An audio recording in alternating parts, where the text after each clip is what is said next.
Hi, this is Maggie from Design Code Debug Repeat. Welcome to the channel. This video and the others in the Chapter 4 Problem Solving with Python playlist are an introduction to the concepts you will need to write programs with looping or repetition. This video accompanies Problem Solving with Python Chapter 4, but it's okay if you don't have the book.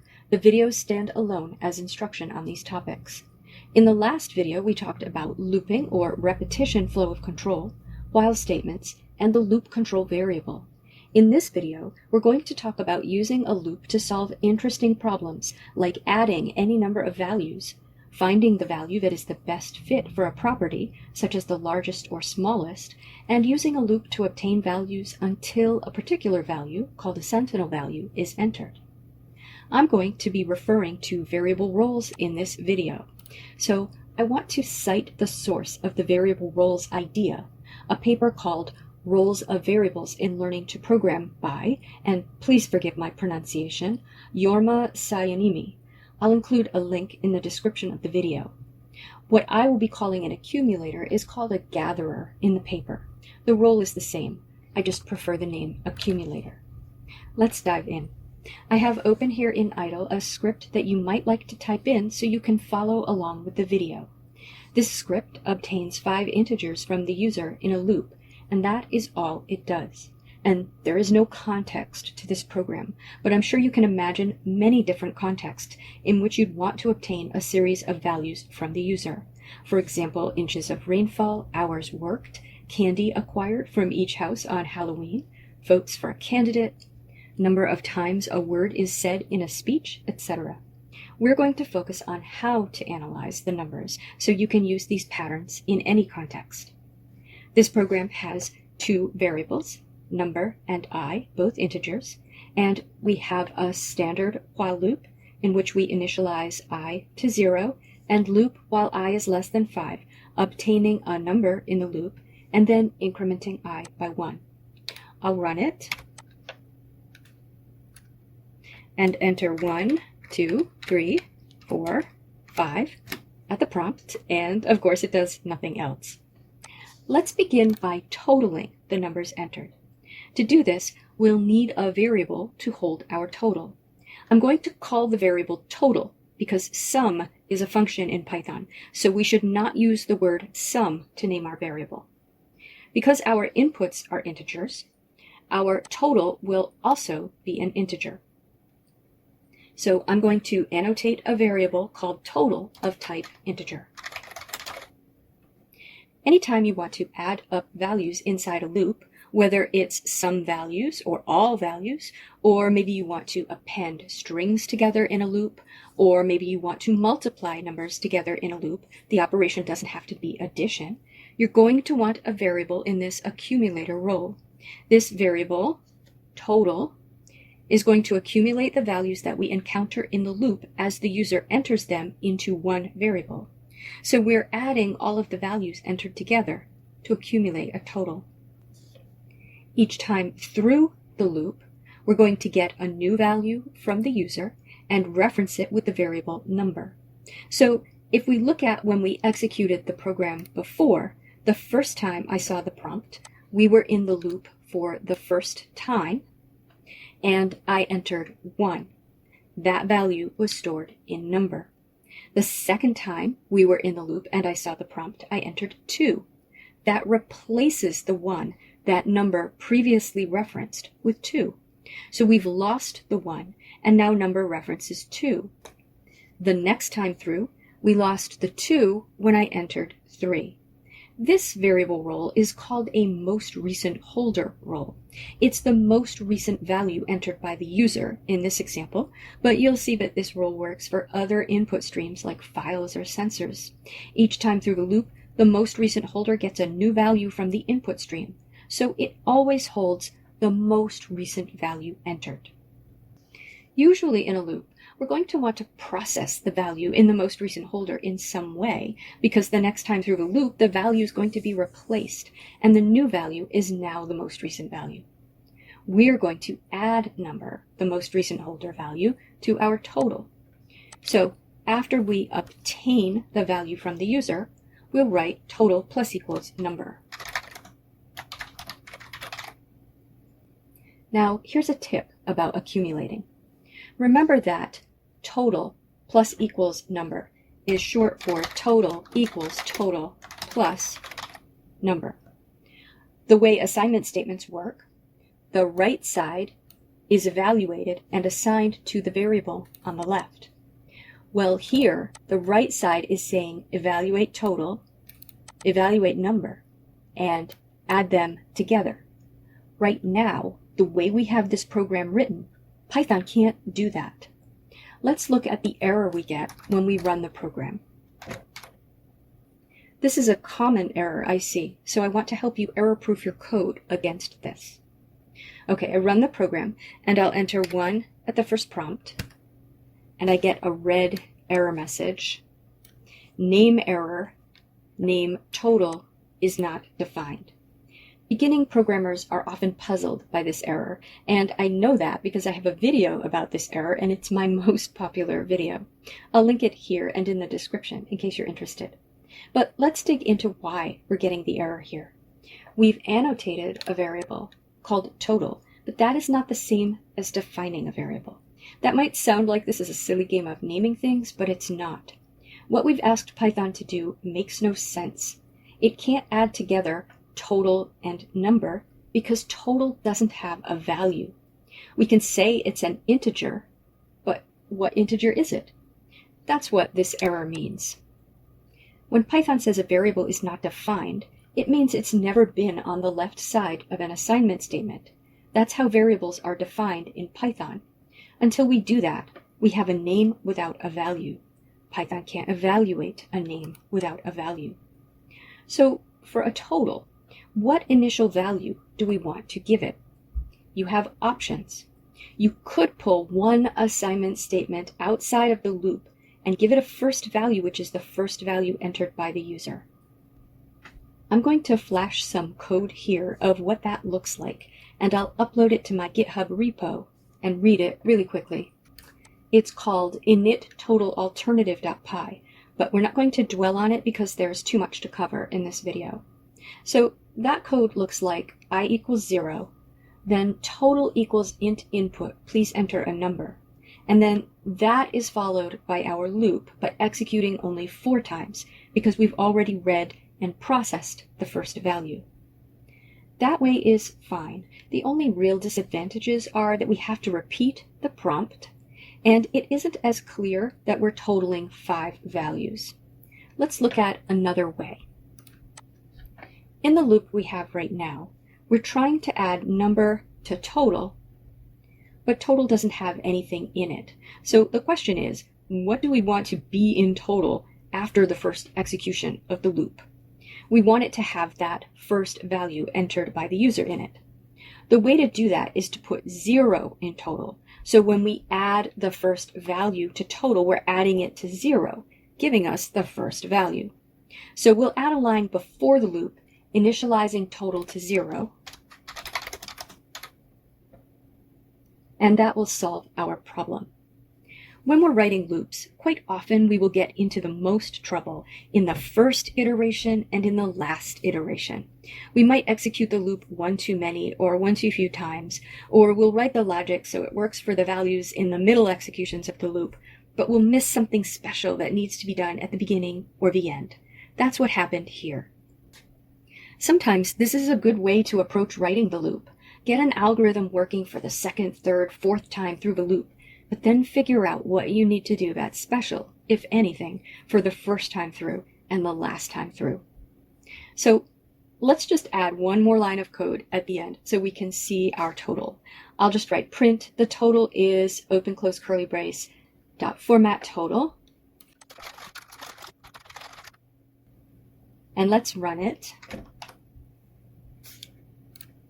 And I'll enter 1, 2, 3, 4, 5. We should expect the total to be 15, the sum of those integers. Never test a program without knowing what output you should be getting. Okay, and we get the total is 15, as expected. So that is accumulating a total of values entered in a loop. Again, it doesn't have to be numbers you're adding. You could concatenate strings in a loop.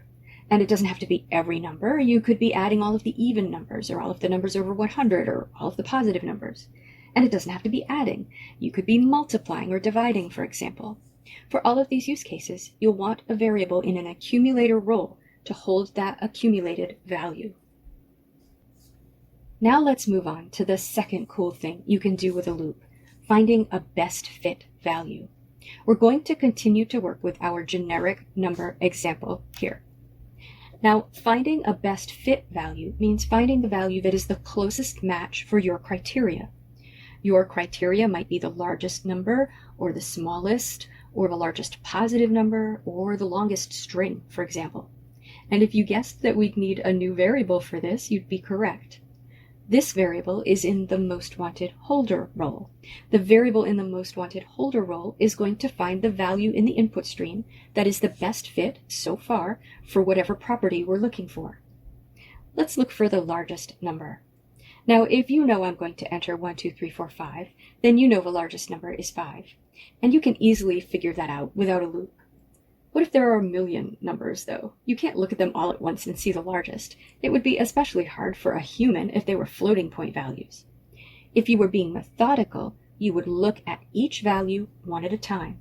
For the first two, you could compare them to each other and write down the largest. Then you would compare the third to that largest value. If it's larger, you'd cross out the original largest number and write the new value. If it isn't larger, you leave the largest value. You'd continue like that until you'd examined the last number. That's the algorithm we're going to write. So I'll annotate a new variable, largest, of type int. And thinking about the average case, somewhere in the middle of the loop execution, we're going to compare the most recent holder, the newest value in the input stream in the variable number, to our most wanted holder, largest. And if number is bigger than largest, then it's our new largest and we'll replace largest with number. That looks like after we obtain the number from the user, if number is greater than largest, colon, and then below that indented largest equals number. That can be before or after the accumulator statement.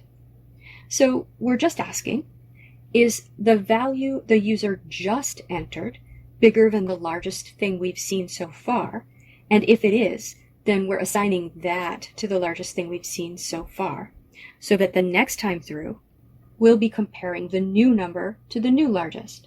But if it's not bigger, we don't do anything. We just leave the largest alone. So that's the average case. But the first case is special, just like with the accumulator, because until we store a value in largest, we don't have anything to compare our most recent holder, number, to. So as with our total, there are basically two ways we can do this. Let's bring up the initTotalAlternative.py program, in which we store the first value from the user in total, and then loop 4 times instead of 5. I'll rename it to init_largest_alternative.py. And we'll annotate our variable largest again.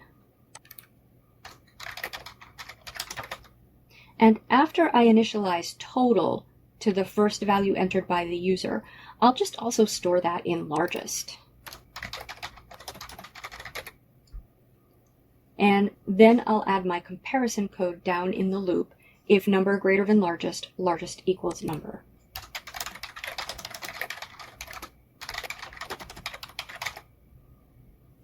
So that's one way to do it.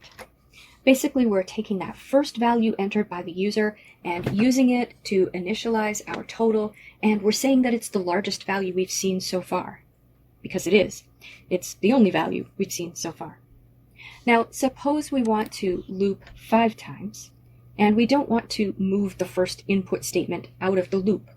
Going back to the code we were working on, we've initialized total to 0. What do we initialize largest to? We want the first value entered by the user to be stored in largest, no matter what it is.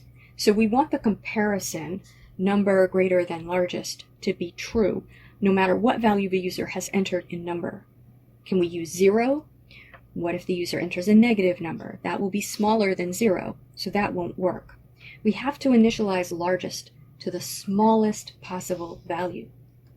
Most programming languages will have some sort of variable that is initialized to the smallest integer. Python has one. That's a good value to use because you can't get a number smaller than that. I'll say there are exceptions, and you want to be careful about understanding the values that are being processed by your program. But for now, when we're just learning to program, we can pretty safely assume that the user is not going to be entering a number smaller than the smallest number that can be represented by an integer in Python. So to get that value, we import sys at the top of the program.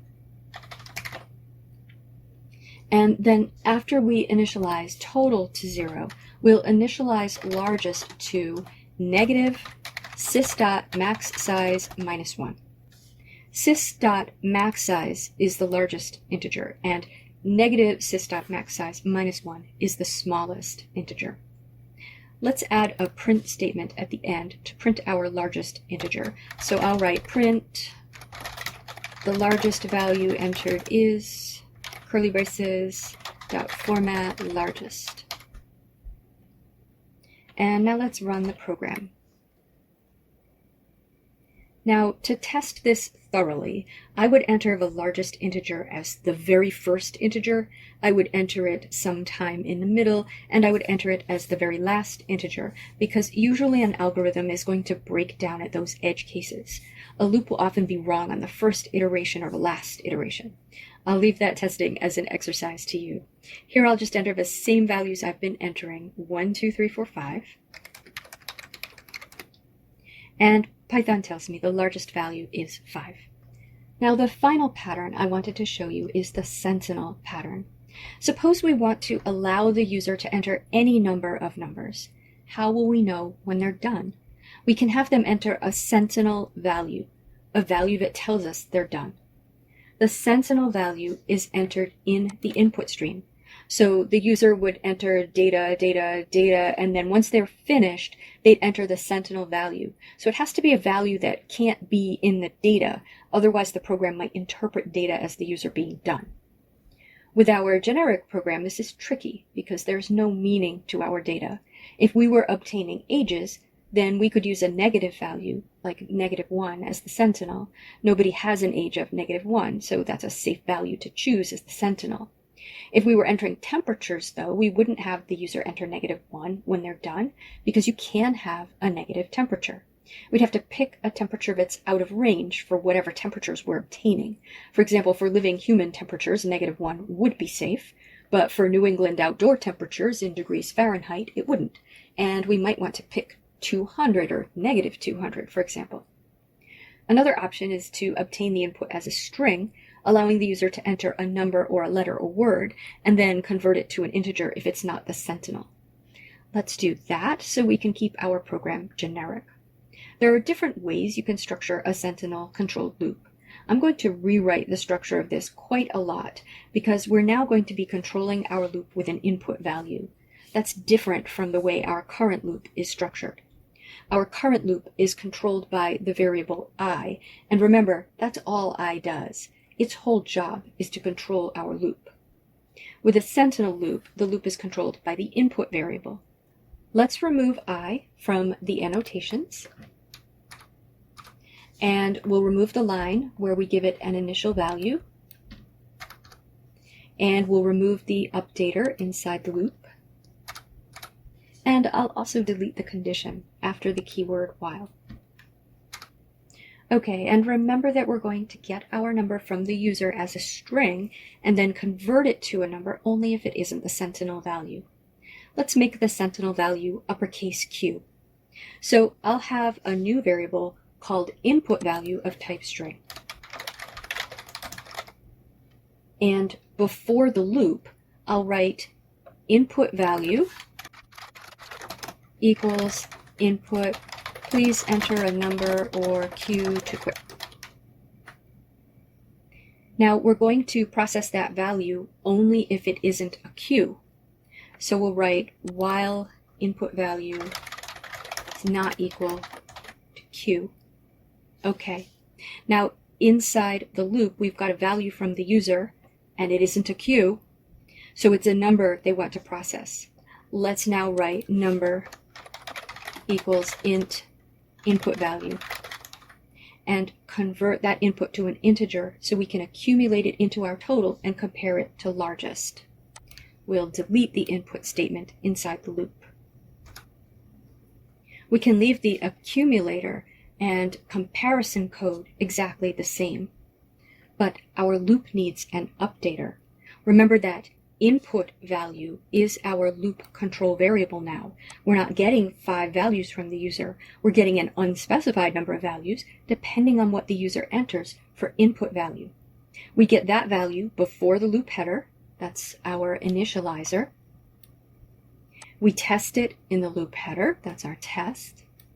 Now we need an updater in the loop body. Otherwise, we have an infinite loop. So we're just going to get the next value from the user at the end of the loop. That's a perfect place for it. We're done processing the last value the user entered, and we're ready for another one. We'll immediately go up to the loop header, so if it's Q, we'll exit the loop without trying to process the value they gave us. If it's not Q, we'll jump in and process it, and then get the next value, etc., until the user enters Q. So I'm just going to copy the input value equals input, please enter a number Q to quit, and put it at the end of the loop. If you wanted, you could change that to please enter the next number, or please enter another number, or Q to quit. And that's it. The user can enter as many or as few numbers as they want. They can enter 1 or 2 or 10 or 100 or 1,000 numbers. Or they can enter 0 numbers. What happens then? We probably don't want to report that the total is 0 and the largest number entered is negative sys.maxSize -1, because the user won't have actually entered those values. So we probably want to do some sort of check to see if the user actually entered any values. Let's add a variable to help us with that.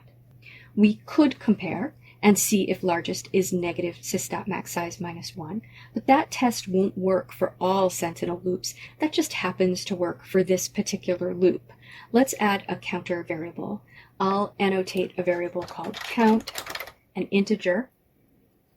I'll initialize it to 0 before the loop, and each time through the loop, I'll add 1 to it.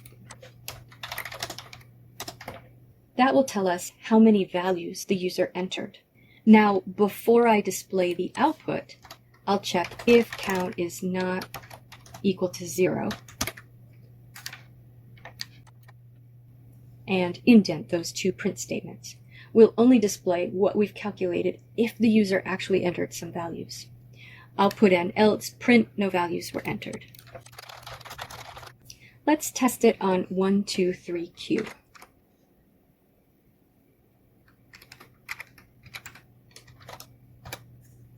And we get a total is 6 and largest is 3. You should test it on an immediate Q and other values to confirm that it works properly. Okay, so that's a lot, I know. We looked at 3 interesting things you can do with a loop: totaling or accumulating values from an input stream, finding a value that is the best fit for some criteria from an input stream, and obtaining an unknown number of values from the user.